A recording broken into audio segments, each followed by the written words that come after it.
எங்கள் வீட்டு சமையலில் இன்றைக்கி பருப்பு பூரணம் எப்படி செய்கிறதுன்னு பார்க்கலாம். கடலைப்பருப்பு 1/2 கப் எடுத்து குக்கரில் வேக வச்சு ஆறியதை மிக்சியில் போட்டு பல்ஸ் மோடில் போட்டு ஒரு சுற்றி எடுத்துக்கோங்க. இப்போ வெல்லம் கரைக்கணும். ஒரு அகலமான பாத்திரத்தில் 1/2 கப் தண்ணி ஊற்றி 1 கப் வெல்லம் சேர்த்து நல்லா கரைய விடுங்க. கரைஞ்சதுக்கப்புறமா ஒரு பேன் வச்சு அதில் ஃபில்டர் பண்ணிக்கலாம். இதில் தூசு ஏதாவது இருக்கும், அதுக்காக தான் நம்ம இப்படி கரைக்கிறது. அதை கலந்து விட்டுக்கிட்டே இருங்க. கொஞ்சம் நேரத்தில் பார்த்திங்கன்னா கொஞ்சம் திக்காகிட்டு வரும்.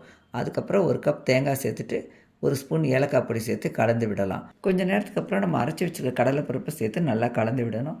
எந்த ஸ்வீட் செய்தாலுமே நம்ம ஒரு சிட்டிகை சால்ட்டு சேர்க்கும்போது அந்த ஸ்வீட் நல்லா எடுப்பாக இருக்கும். அதுக்காக ஒரு சிட்டிகை சால்ட்டும் சேர்த்துக்கலாம். ஒரு 1/2 ஸ்பூன் நெய் சேர்த்துக்கலாம். அந்த பூரணம் நல்லா வாசனையாக இருக்கும். ஒரு 10 நிமிஷம் கலந்து விட்டுக்கிட்டே இருந்தீங்கன்னா பூரணம் நல்லா கெட்டியாகிட்டு வந்துடும். ஓரளவு கெட்டியான பருப்பை ஆஃப் பண்ணிடணும். ரொம்ப கெட்டியாகிடுச்சுன்னா ஆறுனதுக்கப்புறம் ஒரு மாதிரி இறுகிட்டு இருக்கும். இந்த பூர்ணத்தில் நம்ம கொழுக்கட்டை மட்டும் இல்லைங்க, சொய்யம் செய்யலாம், போலி கூட செய்யலாம். ரொம்ப நல்லாயிருக்கும். நீங்களும் செய்து பாருங்கள். சேனல் பிடிச்சதுன்னா லைக் பண்ணி சப்ஸ்கிரைப் பண்ணிக்கோங்க. தேங்க்யூ.